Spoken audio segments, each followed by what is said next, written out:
السلام علیکم ورحمۃ اللہ وبرکاتہ۔ سوال یہ آیا ہے، کیا محرم کے مہینے میں کوئی خاص عبادتیں کرنا ہے یا پھر کتنے روزے رکھنا ہے اور کون سی نمازیں پڑھنا ہے؟ دیکھیے، محرم کے مہینے کو لے کر ہمارے معاشرے میں بہت ساری بدعتیں پھیلی ہوئی ہے، بہت سارے غلط عقیدے لوگ رکھتے ہیں۔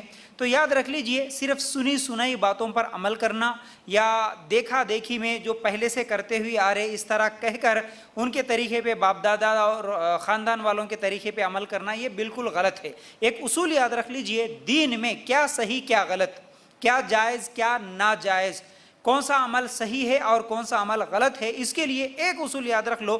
آپ جب بھی جو بھی عمل کریں گے اس کی دلیل سب سے پہلے قرآن میں ہونا، اگر قرآن میں نہیں ہے تو حدیث میں رہنا، حدیث میں بھی نہیں ہے تو صحابہ کے زندگی میں وہ عمل ہم کو ملنا، تب جا کے پھر وہ ہمارے لیے صحیح عمل ہوگا۔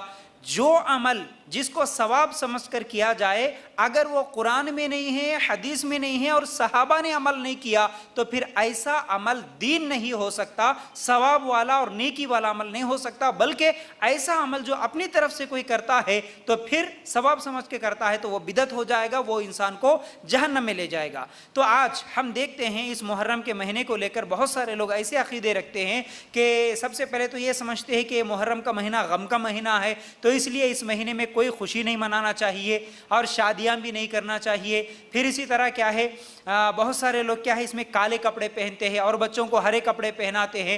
ہاں، پھر اسی طرح کیا ہے وہ دعوتیں کرتے ہیں، شربتیں بنا کے لوگوں کو پلاتے ہیں۔ پھر اسی طرح کیا ہے نوحہ کرتے ہیں، بال کھول کے روتے ہیں، مار لیتے ہیں، سینہ پیٹتے ہیں۔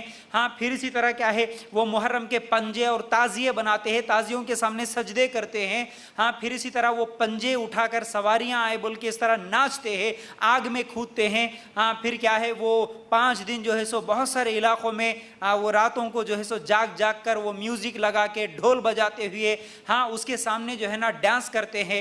ہاں، اور اس کے سامنے ناچتے ہوئے ان لوگوں کے اوپر یہ عقیدہ ہوتا ہے کہ ان کے اوپر سواریاں آ گئے۔ اصل میں یہ سواریاں کیا ہے، ان لوگوں کا عقیدہ یہ ہے کہ مولا علی یعنی علی رضی اللہ تعالیٰ نعوذ باللہ ان کے جسم میں آ گئے، فاطمہ ان کے جسم میں آ گئی نعوذ باللہ، ان کی روح آ گئی۔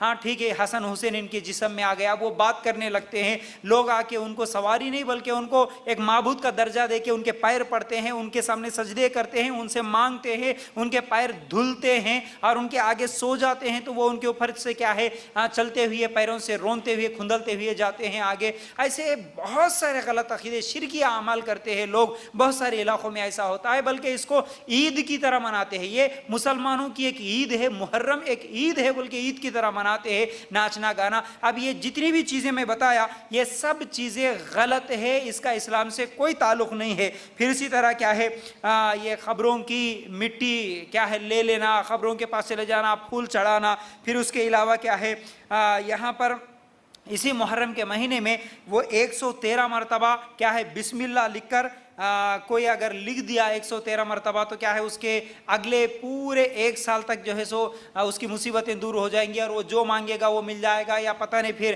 1 سال کے اس کے گناہ معاف ہو جائیں گے۔ اس طرح کا بھی کیا ہے لوگ عقیدہ رکھتے ہیں۔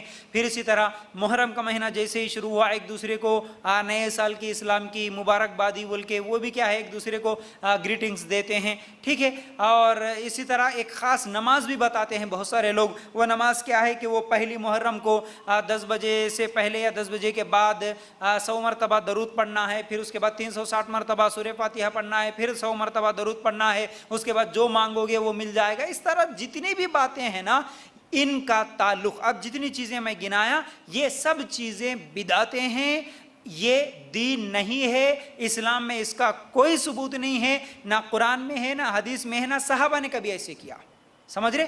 اور یہ پنجے یہ سواریوں کا عقیدہ تو ایک دم کفریہ عقیدہ ہے، شرکیہ عقیدہ ہے۔ اس طرح کا عقیدہ رکھنا اور یہ سواریوں کا عقیدہ رکھنا یہ سب کفریہ اور شرکیہ عقیدے ہیں۔ لوگ سمجھتے ہیں کہ یہ سواریاں اور صاحب آ گیا ان کے پاس پتہ نہیں کیا کیا ہے، بلکہ ان کے جسم میں تو شیطان آ جاتا ہے، بلکہ یہ تو ایک دماغی طور پر یہ بیمار ہو جاتے ہیں، یہ ایکٹرز ہو جاتے ہیں، ایکٹنگ کرتے ہیں، وہ آ کے لوگوں کو بتاتے ہیں کہ تمہاری بیماری اب کم ہوگی، تم کا اولاد یہ ہوگی، تمہاری بیماری شفا ہو جائے گی، تمہارے گھر میں یہ آؤ، پتہ نہیں ایسی چیزیں وہ لوگ بتا دیتے ہیں۔ تو بہرحال یہ سب کفری اور شرکی عقیدے ہیں، ان تمام عقیدوں سے توبہ کرنا ہے۔ تو اب کرنا کیا ہے اصل میں پھر محرم کے مہینے میں؟ اگر کرنا ہے تو صرف ایک عمل ملتا ہے، وہ ہے روزہ رکھنا. کون سی تاریخ کو؟ محرم کی 9 اور 10 کو. اور دوسری چیز کیا ہے، اس بات میں تھوڑا سا اختلاف ہے علماء کا، 10 اور 11 کو بھی رکھ سکتے ہیں. یہ اختلافی بات اگر چھوڑ بھی دیں گے تو 9 اور 10 کا روزہ رکھنا تو ہر ایک کے لیے کیا ہے، یہ عمل ثابت ہے، سنت سے ثابت ہے. اللہ کے رسول صلی اللہ علیہ وسلم جب مدینہ گئے، وہاں پر یہودیوں کو روزہ رکھتے ہوئے دیکھا، پوچھا تو معلوم ہوا کہ یہی تاریخ تھی جب بنی اسرائیل کو یعنی موسیٰ علیہ السلام کو اللہ تعالیٰ نے فرعون سے نجات عطا فرمائی. اس خوشیوں میں یہودی جو ہے سو روزہ رکھتے ہیں. تو اللہ کے رسول صلی اللہ علیہ وسلم نے کہا کہ پھر اگلے سال ہم بھی روزہ رکھیں گے. یہودی کیونکہ 10ویں تاریخ کو روزہ رکھتے ہیں تو ہم 9 اور 10 کو رکھیں گے کیونکہ ان کی مخالفت ہو. تو روزہ رکھنا وہ بھی 9 اور 10 کا، یہ ایک ہی عمل صحیح حدیث سے سنت سے ثابت ہے. اس کے علاوہ بہت سارے لوگ یہ بھی سمجھتے ہیں کہ نہیں 1 سے 10 تک 10 روزے رکھنا ہے، کیا 9 روزے رکھ سکتے کیا؟ دیکھیے محرم کے مہینے میں محرم کی نیت سے، اس مہینے کی نیت سے کہ یہ محرم کے مہینے 9 ہے 10 ہے بول کے رکھنا یہ جائز نہیں ہے. صرف 9 اور 10 کا روزہ رکھ سکتے ہیں، لیکن عام طور پر کوئی نفل روزے رکھنا چاہتا ہے جو ہمیشہ رکھتا ہے تو وہ رکھ سکتا ہے. اس کے علاوہ محرم میں صرف 2 روزے ہیں نفل روزے، اور خاص نمازیں کچھ بھی نہیں ہے، خاص عبادتیں کچھ بھی نہیں ہے. اس بات کو سمجھنے کی کوشش کرے. جزاک اللہ خیر.